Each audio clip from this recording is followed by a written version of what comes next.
একটি ঐতিহাসিক আর শোকাতুর মুহূর্তের সাক্ষী হলো পুরো বিশ্ব। মধ্যপ্রাচ্যের চরম উত্তেজনার মাঝে অবসান হলো একটি দীর্ঘ রাজনৈতিক অধ্যায়ের। যুক্তরাষ্ট্র ও ইসরায়েলের যৌথ হামলার পর ইরানের সর্বোচ্চ নেতা আয়াতুল্লাহ আলী খামেনির মৃত্যুর খবর নিশ্চিত করেছে দেশটির রাষ্ট্রীয় টেলিভিশন। অবশেষে স্তব্ধ হয়ে গেল ইরানের সর্বোচ্চ নেতার কণ্ঠস্বর, আর তাই পুরো ইরান জুড়ে এখন শোকের ছায়া আর সামনে এক অনিশ্চিত ভবিষ্যৎ।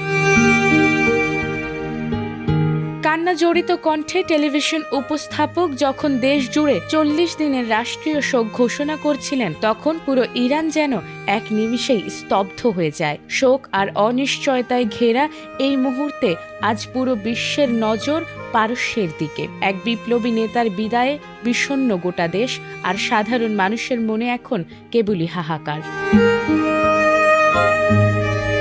এছাড়াও রাষ্ট্রীয় গণমাধ্যম নিশ্চিত করেছে সাম্প্রতিক ক্ষেপণাস্ত্র হামলায় খামেনির মেয়ে, জামাই ও নাতিও নিহত হয়েছেন। অন্যদিকে বিপ্লবী গার্ড ঘনিষ্ঠ ফার্স্ট নিউজ এজেন্সি দাবি করেছে তার এক পুত্রবধূও প্রাণ হারিয়েছেন। এদিকে সিবিএস নিউজ গোয়েন্দা ও সামরিক সূত্রের বরাতে জানিয়েছে হামলায় প্রায় 40 জন ইরানি কর্মকর্তা নিহত হয়েছেন। তাদের মধ্যে বিপ্লবী গার্ডের কমান্ডার ও প্রতিরক্ষা মন্ত্রীও থাকতে পারেন বলে দাবি করা হয়েছে, যদিও এ বিষয়ে এখনও স্বাধীনভাবে নিশ্চিত হওয়া যায়নি।